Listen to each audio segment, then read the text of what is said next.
twisted people? It's your girl here, Chauncey K. Robinson, and I am doing Chucky, the TV series. 2021, Chucky. Oh my gosh, I'm doing Chucky. It's crazy. Y'all have been asking for it, for those of you on YouTube who I asked you, because I do regular just chatting type, talking about TV shows and movies and things like that. And y'all were asking about Chucky, so we talking about Chucky, because I did start watching it. I was kind of a mixed bag on whether or not I wanted to start it or whether I just wanted to kind of wait till it finished, because I wasn't sure. The Chucky franchise as a whole has been a little hit and miss for me in general. But we're going to talk about that, y'all, because I'm so excited to be talking to all of you here, whether you are watching me on YouTube, my YouTube family, my twisted YouTube family. I always appreciating of you guys. And also those of you who are watching me on Twitch, because I am now on Twitch as well, for all things horror and sci-fi over there and here. Thank you all for joining me. It's always a pleasure to talk these stories with you all. We already got some questions going on in the chat, and so let's check in. We already got Blake. Thanks for joining us, Blake. Blake is asking, I gotta know how you feel about the origin stories in this season so far. I keep finding myself genuinely rooting for Jake and Chucky, unlike some of other characters written by RM. Yeah, we gotta talk about it, because maybe I am too. Maybe I am too, Blake. Bannon with the hey, what's up, Bannon? Always a pleasure hanging out with all of you. Felix. Hey, Felix. Hi, people. Always a pleasure, Felix. Okay, y'all. So what I want to do, for those of you who are familiar with how I do these kind of breakdown / spoiler talk / review. I want to talk about my overall thoughts of the show itself. And, then talk about the grade. I want to interact with you all, ask you some questions about the show itself. And then we're going to talk predictions and where we think all of this is going. From my understanding, correct me if I'm wrong, y'all. At one point, I saw that this season was only going to have 6 episodes, but now I'm seeing that it's maybe 10 episodes, which is pretty cool if we get that many, because I think we kind of need that many. Will in the chat with the what's up, Will? So we're talking about it. So this is the first one I'm doing I'm starting out with episode 3, but I do want to talk about episodes 1 and 2 as well, kind of a little touch base on it, because I think it's good to put that in perspective in talking about this show overall and where it may be going, and episode 3 and where we're at. I want to ask you all from jump, if you had to give this season a grade so far, what would it be?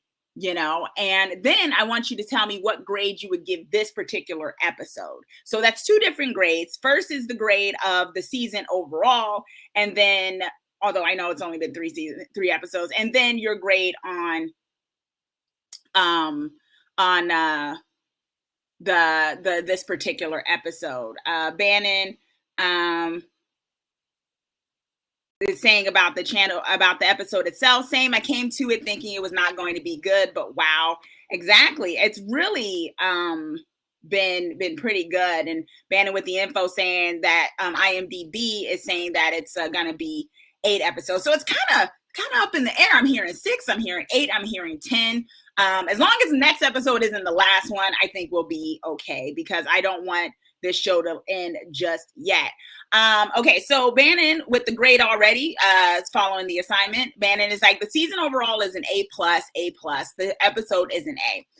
Yeah, and let's talk about the characters and things like that. Okay, so overall, for me thus far, I'm pretty much in the same wagon that I think many of you all are, which is the idea that I think that this is I think this is an A kind of show. I don't want to say A+ just yet. I think it's an A. I think it's a solid A. I kind of go with A+, but to me, if I was to give it A+, it would mean I think it's perfect. And although I can't find anything specifically wrong, I don't know, maybe A plus. Maybe I'm being too stingy. Maybe it's an A plus because I really haven't found anything wrong with it. Everything really works with this show. And I think, it's probably because the person behind the show is the original creator of Chucky, the person who truly understands the character of Chucky, right? Because there have been some hits and misses when it comes to Chucky, in my opinion. Let me know, y'all. Are y'all fans of the Chucky franchise? Do you think it's like the top tier? Because Chucky is kind of horror royalty, right? He's like one of the main people. When you have t-shirts of like horror people, you usually have Freddy Krueger, Michael Myers, Jason, Candyman. I do think Candyman comes in there. Some people be forgetting him, but I think once you remember him, you think, oh yeah, you got to add Candyman. And then you get Chucky. Chucky's in there, right? But in my opinion, if I had to rank those, I would have to, I probably would say that Jason in the recent years has become kind of my top tier one, just because in re-looking at all the franchise, I'm like, yeah, this is a quality horror franchise. Nightmare on Elm Street, I have a love-hate sometimes in recent years, just looking back on some of the stuff. And Michael Myers, y'all can go on my YouTube channel, on this YouTube channel, and you would see my thoughts on Michael Myers. It's not my top. But with that said, I do love Chucky. I think the first and second Chucky are some of the best ones. Like the first Chucky, like kept with the horror thing. And I think that's the thing about me and the Chucky franchise, y'all. I thought Bride of Chucky was not that great. I thought when it started to descend into that kind of franchise where it was like more gimmicky to me and a little bit more slapsticky, a little bit more, like, it's fine to have the balance of the jokes. And I always thought the first movie balanced that so well, where it was funny moments, but there was real danger there. And Chucky was really menacing. And I think somewhere along the later parts of the franchise, that sort of changed, in my opinion, where it became more overtly, okay, this is kind of a joke. And yeah, occasionally someone dies, but it's kind of comedic even in that sense. And I couldn't really take it as seriously. While the earlier ones, particularly the first one, where it was menacing. Chucky was menacing. And I think the reason why I love this particular series so much is that it got back to the essence of the first movie. Yes, Chucky is talking a lot more because he has to. It's a Chucky TV series. You're not going to have him not talk. But there's something where that danger is still there, even if it's like you can tell they're having so much fun with this show, but it still has the stakes. And I love that it has that balance back, because for some time with the franchise, I just felt like the balance kind of went on the total other end of it being a bit more campy and hokey than actually, you know what I mean, than actually being like a horror type thing. Let me know if y'all agree with that or not. Felix is saying they love the franchise, definitely. Michael Damian, my boyfriend, he's in this chat as well. He's saying, I absolutely love this show, A+. I always respected Chucky, but now I love him. All right. Let's see. Bannon and talking about the main creator is saying, and he has put his heart and soul into this. You can tell the first three was really good and the rest up and down, some very campy. Exactly. And, just to put some perspective on this, Will is saying A- for the show, A+ for the episode. So it went a little up and down. Okay, Will, that's interesting. Blake is saying A+ for both. I loved each episode so far. I'm curious how much of movies are part of this canon. I think, and this is going to what I was gonna talk about when it comes to, there's a bit of controversy with this, right? There was a Chucky reboot. Okay, they called it Child's Play. They couldn't call it Chucky, I guess, because legalities or whatever.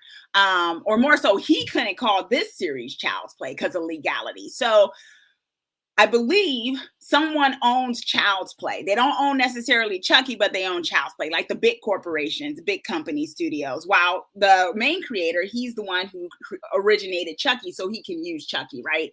So I think that's what makes this interesting, because we all remember that reboot. And I'm going to be completely honest with y'all. I couldn't finish that movie.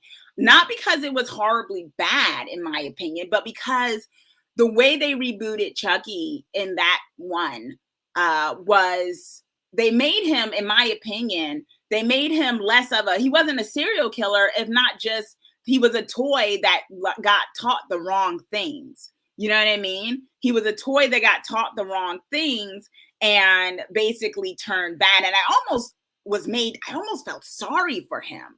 You know, like in the scenes where he was put in the closet and things, like I was like, oh my gosh, I'm watching like the origin story of a child with this Chucky reboot. And it was sad. I mean, he's a cute doll and it's like he's getting taught all the wrong things and he's going to become upset. And you just knew where it was going. And I'm like, no. It was more like the bad seed than it was a Chucky one. Because one of the things that works about Chucky in the origin sense of Chucky is that he's a serial killer. He's not some toy that got taught the wrong things. He's a serial killer. That was what he was before he was Chucky. He just happens to be a serial killer in a doll's body. You know, that's the origin. And when you start finagling with that, you get what happened in the reboot, right? And that's what happened in the reboot. And it was, you know, I couldn't finish it. Let me know if you finished the reboot and what you thought of it, but I couldn't finish it because I just felt really sad watching it. I'm emotional when I watch my horror, y'all. I feel, that's one of the reasons why Pumpkinhead is one of the saddest horror movies for me, and I can't sit through it because, you know, when I feel sorry for the killer and all that stuff, it's kind of hard because you know they're gonna lose, right? And that's how I felt about the reboot. And with this new one, with this one, it is different. You know, it's back to the origins. I don't feel sorry for Chucky, although we're going to talk about it because Blake asked in the very beginning whether or not I'm rooting for Chucky and Jake. And in a way, I kind of am. It's not that so much they made him likable, but it made it so like he's the protagonist. And I'll tell you, when I first thought of this show, I was like, how are they going to make this a series? You know, because Chucky's he's the protagonist, but he's also the killer, you know? And I thought, it's like trying to make it something from Jason's point of view or something like that. Wouldn't that be kind of hard? But then you remember that Chucky is a full-fledged personality. And when you have shows nowadays where it takes its place from the side of the serial killer, like that Netflix show You and things like that, it can be done. And it can be done where it keeps the stakes. It doesn't make it so it glorifies necessarily the killer, but you can still want to see where it goes. And I think that's what this show does really well. Let me know if you agree or not. Let's see what MKF30, thanks for joining, is saying, I actually like the new approach. They tried something different. If they just did the same story, I think it would have been worse, to be honest. Cool. Yeah, I agree. And when I think in a way, I feel like it's a new approach, but it's also kind of getting back to basics. Yes, there's all new characters and things, and going back to New Jersey girl here. So, you know, when I saw Hackensack, I was like, that's what's up. I'm from Newark, but it's new in the sense that it's a fresh take on the origin, which I think I agree it really works because, in my opinion, I think it went kind of downhill the franchise after a bit. Blake is saying Bride and Seed of Chucky were parodies, but they brought the franchise back around in the last two movies. Yeah, I think you might be referring to Cult of Chucky, right, Blake? Because Cult of Chucky got a little bit more serious, right? Let's see. Will is saying, I think Child's Play is the most consistent slasher series, in my opinion. It has more good films than bad compared to the other slasher franchise. I can agree with that. Although I do think some of the misses have been very glaring, where it's kind of hard not to remember them and not be like, okay, it has this, you know. Blake is saying, the reboot is a standalone. I liked it as its own thing, but you're right. It doesn't gel with the OG franchise. Yeah. And Will is saying about the reboot, I like the Child's Play reboot. It was something different. It showed how society revolves itself in technology and how things can go horribly wrong. Exactly. And that was fine. I just would have preferred they not use the Chucky doll to do it, right? Like, I was like, okay, I would love a story like this. In a way, I'd still be sad watching it. But I'm like, you can't, like, you take away what really worked for the Chucky doll and what so many people are used to and try to make it an allegory for something else. It doesn't always work. You know, sometimes when you try to insert those messagings, you have to make it work. I'm all about messaging in horror. Y'all know if you watched any of my stuff, you know I love to dig deeper into things and what things mean and the layers, but I think it has to be done in a way that it doesn't seem put upon, where you also are sacrificing plot and story. Another example of them kind of getting that kind of wrong is Halloween Kills, right? Which y'all can check out my Halloween Kills deep dive and what I'm talking about in that comparison that's up on the channel as well. Okay, so let's talk about what's actually happened. Okay, so far, my overall grade for this season is an A. The episode grade, still an A. It was definitely a great episode. Y'all, when I watch this show, I sometimes feel old. I do, because I think about what some of these people, what some of these kids are doing, and they're 14. I'm like, what are you doing? How old are you again? I feel like a geezer watching this show to a certain degree. And then when like Devin Sawa gets on, our dude from old school horror stuff, I'm like, yeah, I get him. And I'm like, man, these kids are so young, but they made it work, because that was also what I was a little worried about too. Yes, in the Child Play franchise, has been on, it usually comes from a younger side. Like, he even explains it. Chucky even explains it this episode that he likes to hide behind an innocent face, which kind of goes and gels with a lot of the franchise where he's always attached himself to a kid. So I like that they got back to that, but I was also like, have I been too desensitized to the point where I'm okay with watching a whole show that's about kids? But they have very much made it very clear, this ain't kids. Like, they kids, but they ain't kids. Some of the stuff they do, and I just be like, oh my gosh, where are your parents? I just feel old, y'all. I feel old watching this show. Jaws is saying, not a geezer. Yes, I feel like a geezer sometimes. And those kids was making out on the bed. Lexi and Junior were making out on the bed the last episode. I'm like, oh my gosh, you guys are a little young. You're a little young. So I was literally talking out loud. I was like, you guys are a little young. Josh, hey, thanks for joining us in the chat. MFK is saying, MKF saying, oh, nice. I'm in SI, New York City. My friend moved out to Jersey. He's out in Middletown, Red Bank area. Yes. And who do I think is more evil, Chucky or Michael? I don't know. I would say I think it's actually Michael. And let y'all, tell us in the chat what y'all think too. I actually think it's Michael Myers, only because he has no connections to anybody of the world. And as we saw with Chucky so far, in some really glorious scenes, he references his family. He says, I have a queer kid. He's like, I'm not a monster, Jake. And I just love it. I love it. He's a total serial killer, but he's acknowledging his child, and he accepts them. He accepts his child. I'm like, okay, woke Chucky for 2021, killing people, taking names. I just thought that was funny. Wiped Out, thanks for joining. Wiped Out Gamer Emerald saying, I love your channel. Can't wait for the next episode. Definitely. And thanks so much for joining. Let's see. Yeah, Toddy, thanks for joining the chat.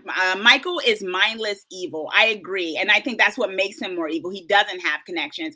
I think Chucky is evil, but I do think, I don't know, one would argue he maybe has parameters, right? He has boundaries. I don't think Michael Myers does, Blake is saying, oh my God, seriously, I keep forgetting these 12 and 13-year-olds are partying and drinking gas, right? When the alcohol got brought to the house, I'm like, how old are these kids? What does she know about vodka and Absolute? I'm just like scandalized. I'm like, what am I really that old at this point? Like, what is going on? Abandon, what are you saying? As a guy whose father told him he'd shoot any son of his who was gay, I identify with Jake, and that drew me into the show that, like, I didn't think it would. So true. And let's talk about some of that. When it comes to, first and foremost, one of the great things, let's talk about some of the pros of this show, right? The stakes are high. As I was saying, I love the stakes of this show. I love that I'm actually, like, even in this last episode, I was on the edge of my seat because I'm like, is Lexi gonna die this episode? Like, I want her to a little bit. We'll talk about it. But I was like, man, is Lexi gonna die? And I was actually wondering, I was like, are they gonna not kill her? Who's gonna die? When the other guy died, I think his name was Oliver. It was like, oh my gosh, Oliver's getting stabbed to death. I really was like, wow, they really are keeping the tension here. I also like the layers of this show. Even though this is the first 3 episodes, and it's been very heavy on the kids or the teenagers. I don't even know. What should I call them, y'all? It feels weird calling them kids. On the younger characters, let's call that, on the juvies. You can tell that there is storylines with the adults as well. Like with Bree, our girl from Jason X. When I saw her on this, I was like, that's my girl from Jason X. One of my Friday the 13th movies. Don't even act like it's not one of the best. Jason X, she was the lead girl in it. Aunt Bree, she has some secrets. What's her secrets? Why is she late? What's going on with that? There's a lot of layers to this that I'm really excited to get into. So I love that it does that. Yes, Blake, let's call them the youths. So I love that.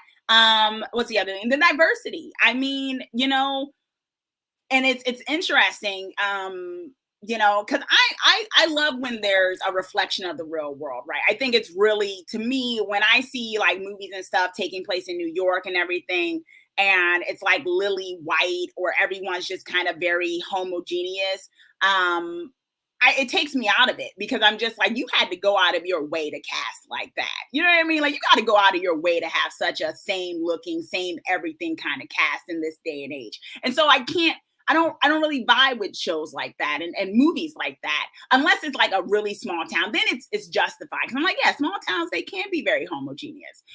So I really appreciate that this show, one, has a gay protagonist. I think that's really, really great about it. He has a love interest sort of in this as well. And, we have an antagonist who's the girl, because usually in these kind of things, the antagonist, the main bully, is a dude, and they've switched that and made it a young girl, and she's doing a phenomenal job. The actress that's playing Lexi I love to hate her, and she's really good in this. And there's layers to the characters. Not everyone's out and out bad or good, and I really appreciate that about that. So that's some really of the pluses, and of course, Chucky is in top form in this. Like I said, it's back to the origins of top form Chucky, kind of cold and heartless, but also manipulative too, because he's manipulating Jake. Let's not act like he actually feels some sort of benevolence or something towards Jake. He sees that he can use him. That's what he's always done. Who knows? He might be trying to take over his body at some point. We don't know. That seems to be his MO in a lot of things. So Chucky's in top form, and the comedy is interwoven in a really great way. So I like that. But it never overshadows the real stakes. So I appreciate that as well. Let's see what some of y'all are saying in the chat.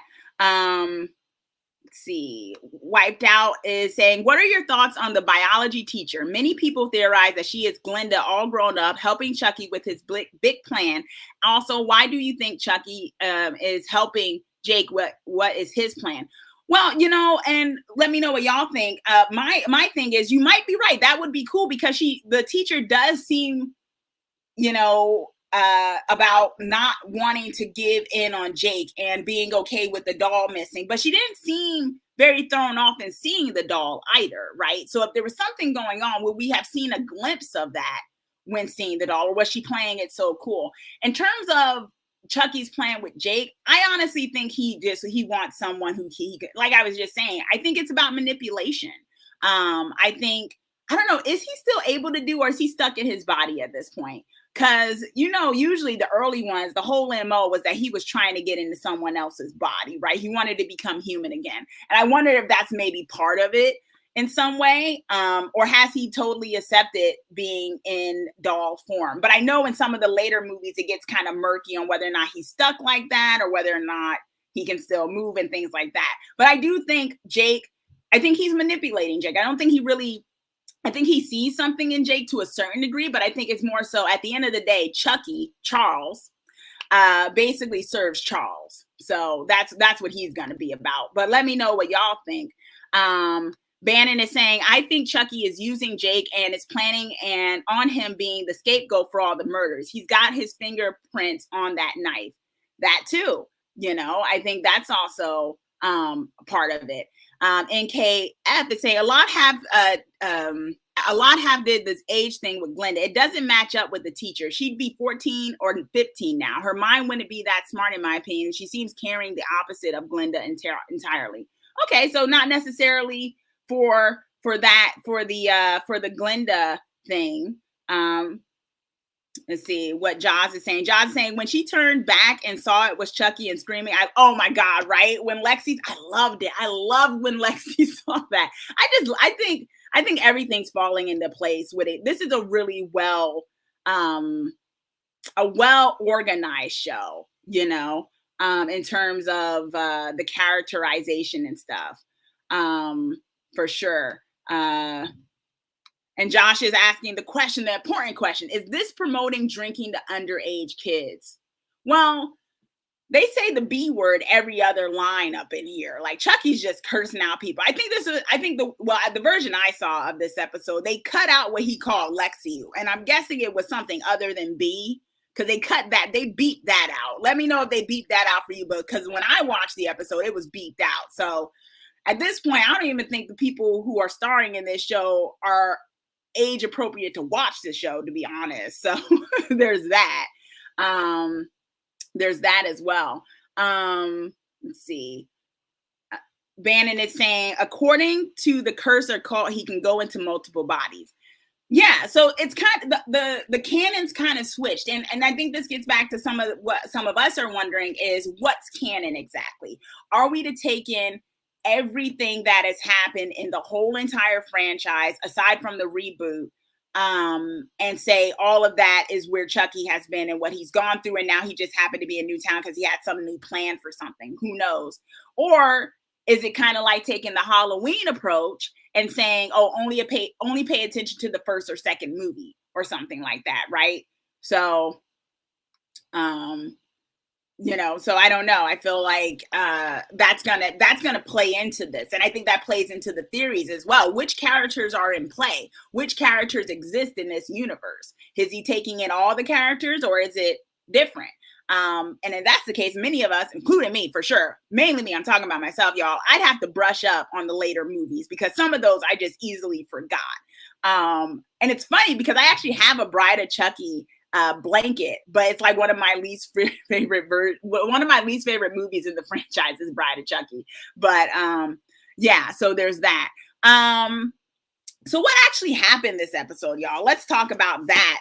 Let's talk about what actually happened this episode and what we liked about that. So we had a few happenings, right? One, we got back to the fact that Jake is thinking about killing Lexi. I mean, Lexi overstepped.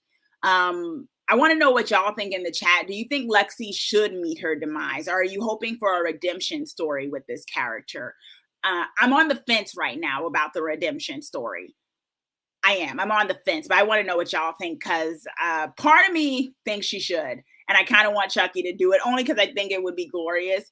The way she would meet her demise in it. But another part of me is like, maybe not yet, or maybe there should be. Maybe they should go into why she hates Jake so much because I never really got why she dislikes Jake as much because we could say it came from the talent show, but she was making fun of him before the talent show. I mean, is she just a mean girl that targets him and only him? Because that seems to be what the case is. And I don't understand. Even one of the other characters asked, like, what's your deal against Jake? And she doesn't really go into reasoning. A part of me thought maybe she had a crush on him at one time and was mad he turned out gay or something and was like, oh my God, how dare you? But I think she's a little bit more of a layered character to be that dumb, to feel that way, to really want to bully someone because they're not attracted to your sex. So I don't know. I'm just like, where's that coming from? And, John's is saying she's just a bully. But why don't we see her bully anybody else? Why is it Jake in particular? Why Jake out of everybody? Is there something? Maybe I'm reading too much into it. Maybe she just chose him, Okay, so we have that what we had with Jake was that he was a wannabe killer. He was tracking her. He was about to stab her in the park. Turned out it was Junior who was holding her phone and listening to her playlist. I thought that was cute. I kind of figured he wasn't going to stab her. So when it turned out that it was Jake, I was like, okay, that was a little cheesy. Junior just so happened to have the same light blue thing as her. Okay, fine, I'll go with it. But I kind of figured he wasn't going to be the one because Jake is a sweet guy, and I also think they won't let him be the one to kill someone because I think that would be too far gone for this character. I don't think they really want to push that character that far because it's kind of a you're kind of a line here, right? Because you have this great thing you've done where you have a main protagonist who is part of the LGBTQ community. You have a gay protagonist, Mel, which is awesome. Diversity, awesome. And representation. And then you make him the overt killer. Not really final girl, boy status there, right? Because you finally get that representation, but then you push him over the edge and make him maybe not be able to come back from that. So I don't see them ever making Jake do any kind of killing, but let me know if you kind of agree with me or you think they might have him do it. But that's where he was at this episode. He couldn't bring himself to kill Lexi, so he allowed Chucky to do his dirty work for him and give Chucky to the younger sister to get into the house and Lexi, right? We have Lexi's party, which was wild. Once again, I felt a little old, but I gave myself cool points because I knew what kind of party they were having with the headphones. Let me know if you actually even knew what they were doing with those headphones, because I know that's kind of a newer phenomenon, but I'm going to show you my cool meter that I'm still with it, guys. There's like these clubs and parties where I guess so there's not like noise complaints or whatever. Everyone wears headphones to get the music together and everyone can kind of vibe, or you can even change the station and things you're listening to. How cool, right?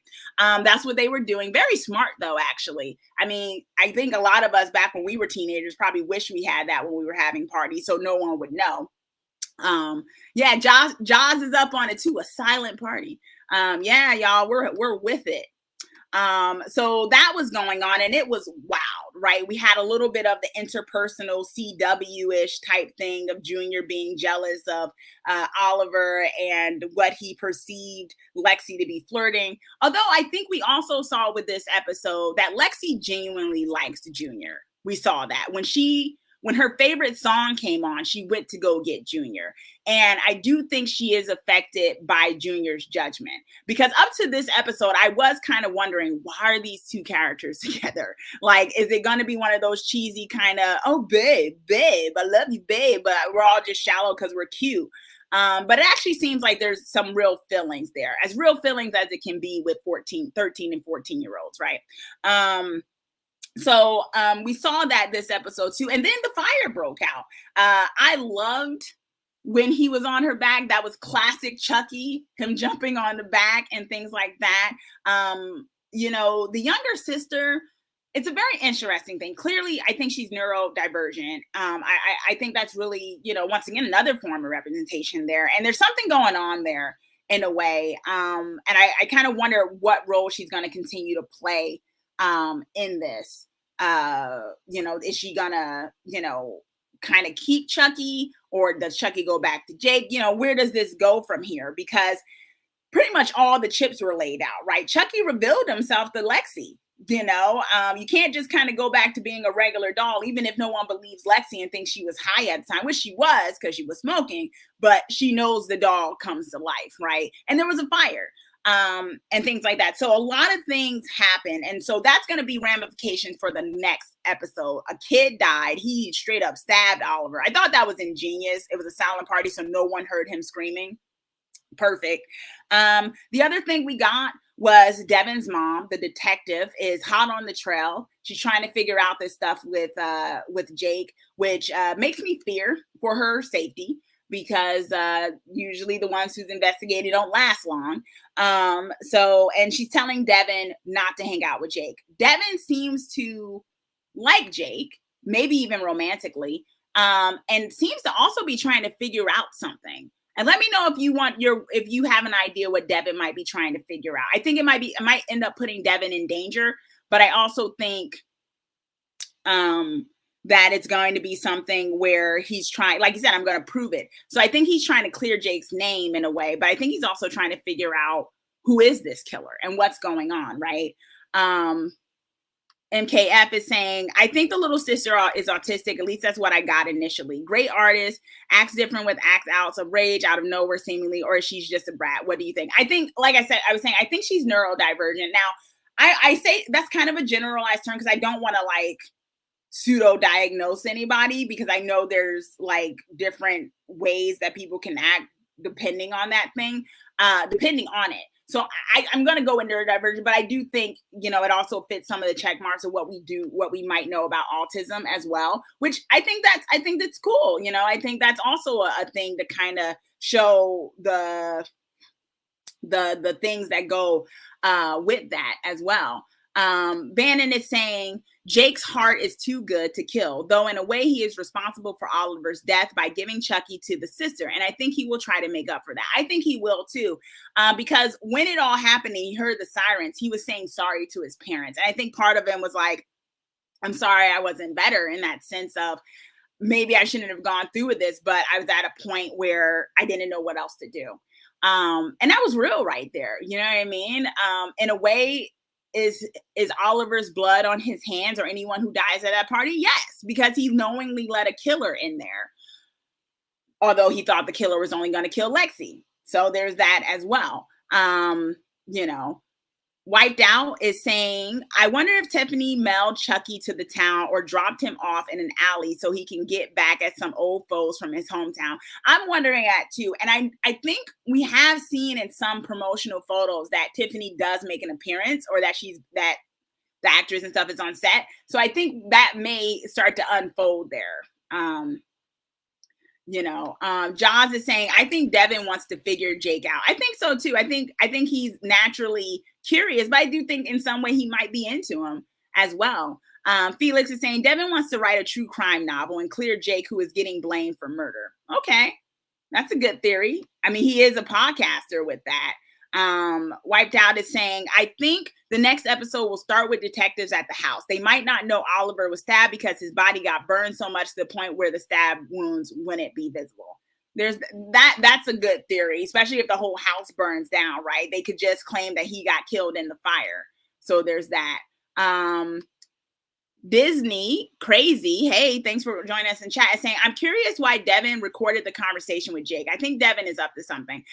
And that's what I'm wondering. And I don't think it's to like trip up Jake though, because he even said, he was like, Jake didn't do it or isn't you know, the culprit in all this. I'm going to prove it. So I do think there's something there of him wanting to help him. So I don't think it's malicious, but he is definitely, I agree with y'all, I definitely think he's up to something. And the question is what, right? But you know, this is a great cast of characters, the adults and stuff too. And let's talk about the adults a little bit. There's some tension there. You know, we got the mayor, Lexi's parents. They seem kind of well-to-do, kind of name dropping. Oh my gosh, as mayor, I did this. They didn't want to believe Lexi was a bully. They kind of wanted to believe it was Jake's fault, but then we got the video, that brutal video. I mean, honestly, last episode, y'all, I was ready for Lexi to kick the bucket. I was like, no, she's got to go. Now, this episode, I'm kind of like, well, maybe, I don't know, you know, I don't know. I think she still needs to kick the bucket, but maybe she should last a little bit longer. I don't know. You know, so it's kind of like, you know, with the adults, and Bree came in late, right? Logan, the Uncle Logan was waiting for Bree. She was late. So what is Bree's secret? We're starting to see little bits of that. It hasn't been completely explored, but we're starting to see little bits of Logan wondering where Bree is, and also being like, Bree just kind of being like seemingly having a secret, but we haven't touched on it a lot. And I pretty much guessing it has something to do with Chucky, but what exactly? So I'm glad they're still kind of teasing that in, even if it isn't very obvious. And I thought it was something about the bullying scene where Logan looks at the parents of Lexi and is like, why would you let her do that? And I don't know, there was something about that was heavy to me. Probably because we've seen so much with bullying and stuff and the ramifications of, you know, what it can do to kids and things. So I'm glad they didn't I'm actually kind of glad they didn't play that scene in particular for jokes. I'm glad that it was kind of heavy with them looking at the video and Logan being taken aback and everyone just kind of being silent, that it wasn't played over the top. And that's what I mean, how this show really does a good job of interweaving the heavier moments with the comedy. Like it puts the comedy in the right places, you know. Jaws is saying the fact that she's the mayor's daughter, so like it hits different. Exactly. For sure. And yes, Bannon, how cool is it to have Dee Sala to play twins so you can kill one brutally but still have the actor? I love that. I was like, okay, this is so great. I really like him. And I'm so glad that they did that. Because at first I was like, why is he playing twins? What is this? And but I was like, that's ingenious. You get to kill him off, but he still gets to stay around because we love this guy. Because don't we? So that was really cool. Let's see. Jaws is saying, like, you're the leader and this is who you're raising. Exactly. Like, what's going on? So I really like that as well. So we had that with the parents. So I think we're probably going to get more of that too. Like, what's the dynamics with the adults in this town? And then also we got Chucky's backstory. Y'all, let me know, what did you think of Chucky's backstory? Or more so more of a glimpse into it. Because we do know from the original movie, he was a serial killer. He did a voodoo thing. And I love that they had him kind of joke when Jake was like, how did you get this way? He was like, well, I did. It was your quintessential, voodoo exchange, but I did something different with, oh, wait a minute. You mean I became an actual killer? I love that. There's stuff there, I think, where you can come to this show as a newbie, like not having watched some of this stuff and still really like the show and have stuff for you that it actually helps you go along with it. So if you're not even that familiar with the franchise, I think you can really, it's really approachable, which is really good. Because sometimes you have shows that are based on something and there's a lot of winks to the audience who's knowledgeable, and it kind of leaves the rest of everybody else kind of scratching their head and being like, okay, why is that significant? So I think that's a good balance too.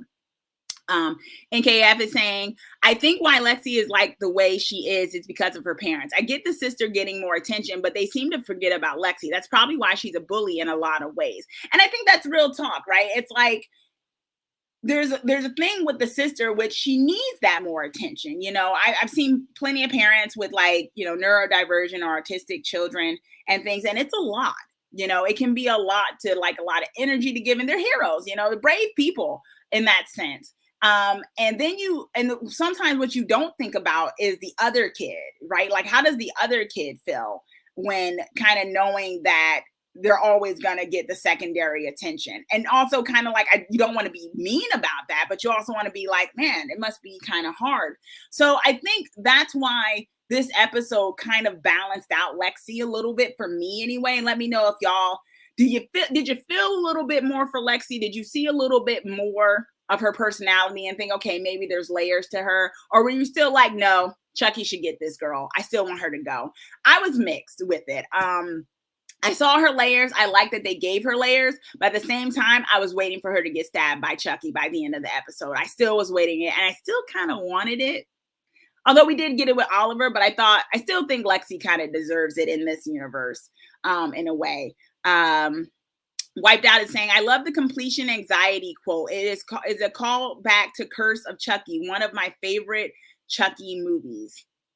That's what's up. Yeah, there's winks, and it's still good for everyone, even if you don't know the winks. So that's really good. Bannon is saying all the characters, even those who you hate, are three-dimensional in the show. Even Oliver, who we didn't see a lot of, seemed to be more than what he was at first. Yeah, because you had this whole thing of him being jealous and wanting Lexi. And I kind of thought that was going to develop into something bigger, but then it kind of turned into him just dying. But it was great that he kind of had that moment. We got to see him kind of being jealous of Junior and stuff, right? A little bit more. And even the stuff leading up to that was interesting. Like when they went to his party and he puts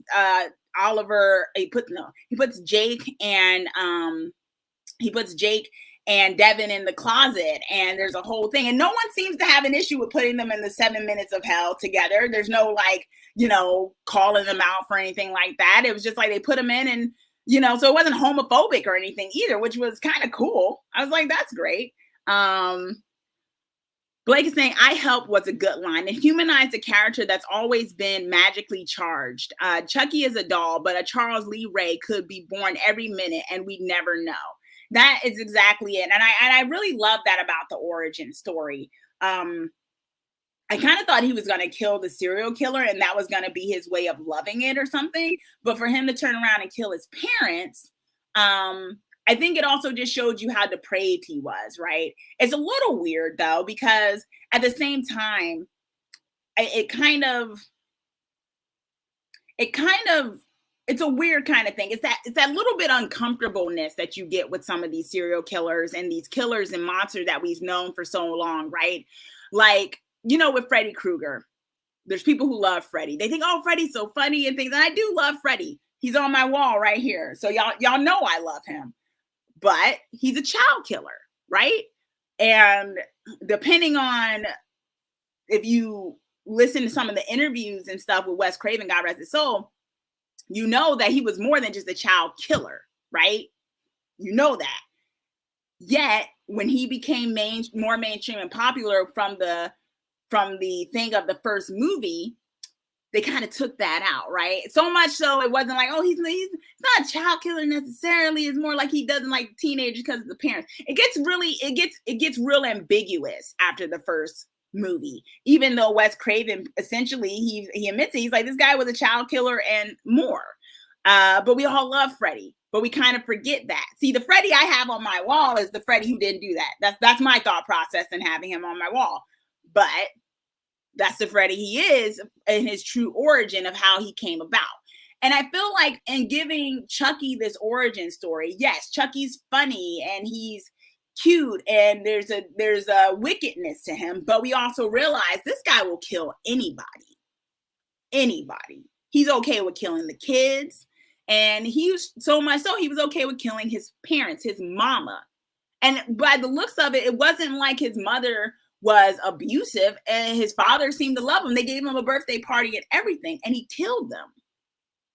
It's kind of similar, if you think about it, to Michael Myers' origin in a way, where Michael Myers kills his sister. We don't think that his sister's ever done anything to him. He just straight up kills him, So there's, there's that interesting kind of, these are the killers and the monsters we love and we put them on our walls and stuff, but there's a certain line of really kind of understanding who they are. And I'm okay with putting monsters and stuff on my wall because, hey, they're monsters. It's straight up. But, it goes even further in some places where some people glorify real life serial killers, right? You got people who friggin' love Jeffrey Dahmer for some reason and things. And it's like, what? So I love that they did this because it makes this guy's messed up. It's like you want to root for him because you don't like some of the other characters, but just know what you're rooting for, So I kind of like that they introduced that about him. But let me know if y'all think that as well, or did you read that? Maybe I'm just digging too deep. I don't know. But did you think that? Because I think that's very interesting how we relate to some of the killers and the monsters and what they really are. You know what I mean? NKF is saying, I just read trivia about old Freddy. Originally, he was going to be but changed to just a killer of kids. The reboot brought it back to the original concept, which I found interesting. And I'm going to say something controversial. I think that's why the reboot didn't do well. One, I think all of us were attached to Robert Englund as Freddy, but I think, in my opinion, I'll be honest with you, when I watched the reboot of Freddy, Nightmare on Elm Street, I thought there was too much of an emphasis on him being a creep with the kids. And I was like, no, you can't do that. Like, you can't do that with Freddy. We got rid of that aspect of his origin. If you want us to love this, you can't make him that way. And that was, to me, one of the mistakes of that reboot, was that they really emphasized that and was like, no, there was a reason why it was dropped from the original first one, because they knew it wasn't going to sell. And I think it was the same thing. You got to make your monsters deplorable, but not not extremely deplorable. It actually reminds me another trivia, because I know my, I love the trivia of horror. There's that debate. I forget which Friday the 13th. I think it might be the second one or the third one. There's a debate on one of the main girls, where she has a confrontation with Jason in the woods and she passes out, and like she doesn't know what happened, but it looks like Jason ran off. And originally, there was a thought process that she was going to have been A word or R word, if you know what I'm talking about. And so that was originally what they were going to have Jason. This is the Jason before he became zombie Jason, right? When I think he just had the potato sack over his head. They were going to have it so that's what happened to her in the woods. She just didn't remember. They took that out, rightfully so, because had you done that with Jason, once again, it wouldn't have sold. So you see what we went with Jason. We went with a kid in a zombie big dude's body who basically just wants to always avenge him and his mother's death. You weren't going to be able to sell that if he became someone who did that to women. But that was what they were thinking of doing. Luckily, they did not, right? So I that's a little bit of a tangent, but I'm just saying that way in how we look at Chucky. He's in a doll's body, but he's still very much a cold-blooded killer, right?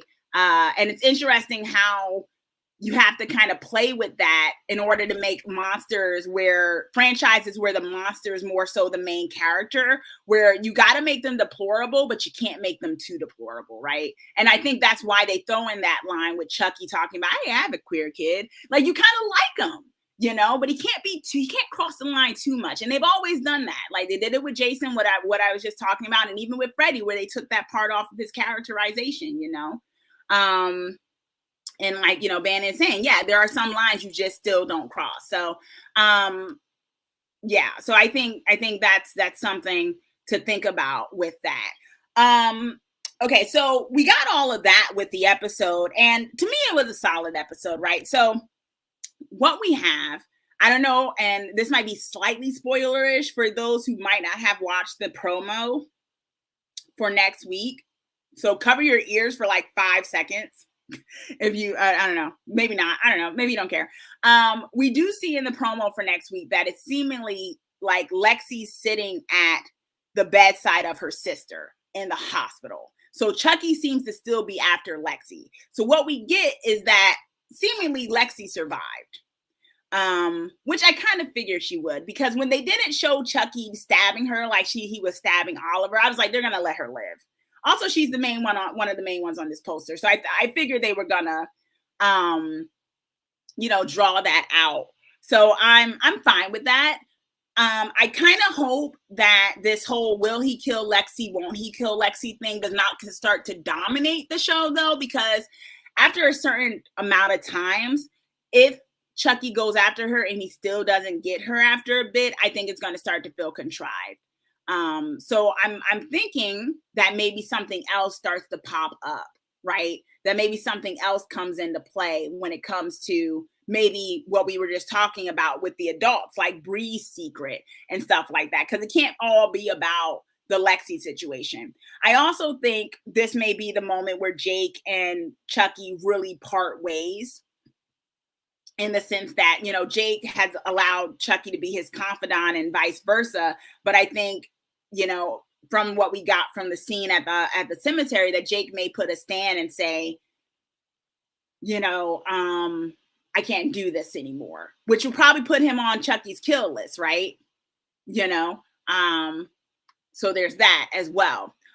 Disney is saying, Disney Crazy is saying, do you think there's a deeper reason he wants Lexi dead? He seems so set on killing her. And that's what I'm thinking too. I think you touch on something really, really important, Disney Crazy. I think you are onto something, because he seemed very focused on Lexi from the very beginning. Now, one could argue that maybe he just happened to start to focus on her because he saw what she was doing to Jake, and that made him kind of be like, no. Maybe it's an inadvertent way to get Jake on his side, but he does seem very hyper focused on her, and he seems to really hate her. So maybe there's something there, or maybe she's connected some. I don't think it's Lexi in the in the direct sense, because she's only like 14. I mean, how much of a beef can he have with a 14-year-old? But maybe what she's connected to. Maybe that's part of it, you know. Bannon is saying, though, why did he say this is for Jake? I still don't think we've seen all the motives. Exactly, because he did very much say this is for Jake. So I think in some way, it almost feels like Chucky thinks he's a little bit of a crusader for the underdog in a way. And I think he sees Jake like that. But I also think there's a manipulative thing to that, right? I think there's a little bit of a manipulation with that. So I think we'll see where that goes as well. But now that Lexi is made aware of the fact that Chucky is alive, I don't think there's any going back from that, right? So where do you go with the show from here when you know that there's more and more people knowing this doll is alive, whether people believe them or not? And this is where the conundrum came from when I was like, how long can you have a show like this? Because once everyone figures it out because he starts killing people, you're not really going to keep that a secret, are you? Which makes me wonder if this show is going to have a second season or anything, or if it can. So I'm interested. Let me know. Do y'all think we could get a second season out of this? Or do you think this is like a limited series? Because how far can this go if Chucky starts revealing himself in New Jersey? I mean, as someone from Jersey, I tell you, a lot of crazy stuff happens in Jersey, but I do think it would stand out if people started figuring out that,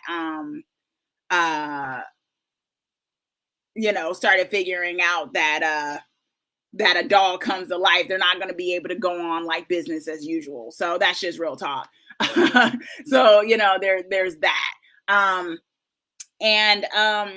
In terms of predictions, let me know where y'all think this is going. I want to know if you think that there's more to the story when it comes to, I think there is. Like, why did Chucky come back to Jersey? We saw also what we peeped was there was the gravestone of Charles Lee Ray. His gravestone was there, right?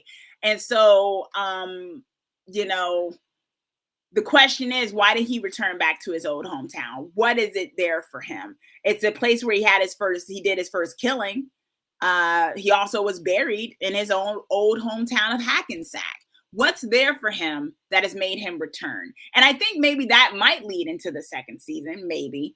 Because we're already, I guess if it's having 10 episodes, we might have 7 more of this. But I think a lot more has to be revealed. And I only think we've scratched the surface with the character, which is really fun, actually, because I'm like, okay, this is the stuff with Jake, but I know this is only one aspect of it, because it was kind of serendipity almost that Jake was the one that found him, right? So he's probably there for something else. And what is it exactly? What is Chucky's end game, y'all? Let me know if you have any ideas, in terms of what his end game is. It Bannon saying, is Jake related to him or someone he knows? We know almost nothing about Jake's mom. That's true too. We don't know about Jake's mom. Who was Jake's mom? She died early. Maybe there's a connection there. There's a lot of ways to kind of maybe connect. Maybe he had a sister, and maybe Jake is he's the other uncle or something. That would also be something that would be pretty interesting. Blake is asking, do we know where the voodoo magic heart is at this point? Is it in his grave? That may also play into why he's back and what he could be trying to, figure out with it. That's another aspect of it. NKF is saying, I think it'll get a second season. I read yesterday it's the second highest news show this year. First was Resident Alien, who also was a good show, plus lots of worse shows out there still going. That's very true. Speaking of which, I've been watching La Brea, y'all, if you haven't. Not the best show in the world. Reminds me of Land Before Time, but it's all right. That just made me think of it when you said there was other shows out there that probably will get second seasons, right? Let's see what some of the other stuff y'all are saying. In the chat, want to check out what y'all are talking about. Bannon is also saying he's almost like a stand-in for Jake's dad. Exactly. That was a good point that was made about Jake's mom. That may play into it. And that I would love that twist, actually.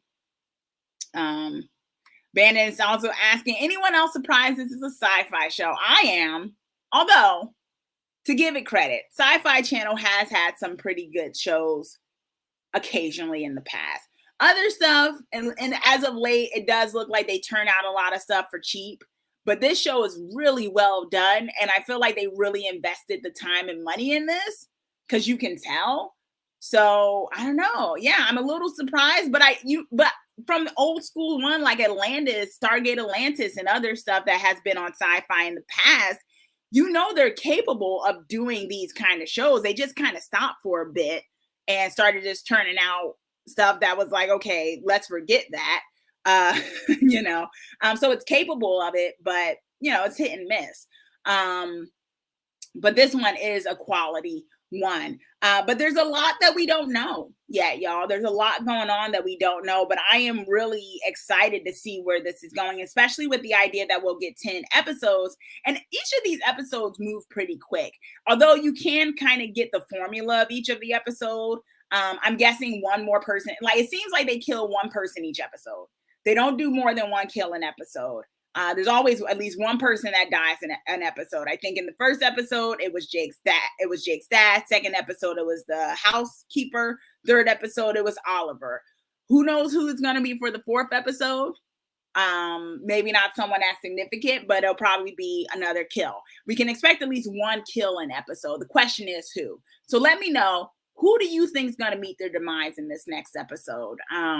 And I know if you saw the promo, you're probably already figuring who it is. But let's say if you didn't see the promo, or maybe it's a fake out. Do you think someone significant is going to meet their demise in the next episode? That'll be interesting. Bannon saying they move fast. I wish I could stream. There was 3 in the third. Oliver and Chucky's parents. Yeah. Yeah. So I mean. It's a great paced show so far, and we're really getting to sit with Chucky, which is way better than I thought we were going to do. So I am loving it so far, and I'm glad y'all are loving it too, and I'm glad I'm doing this and that you all are joining me for it. I also want to make a quick announcement that if you are on Twitch and you are gaming and stuff like that, follow me on there, y'all. I am on Twitch, and I am going to be doing... I want to bring it up for y'all, actually. I'm going to be doing some, it's going to be horror and sci-fi based, because y'all know that's just my brand, of course. I'm going to do some game play over there of horror and things like that. So I want to, the first 2 ones I'm going to do, the first one I'm doing is going to be Visage.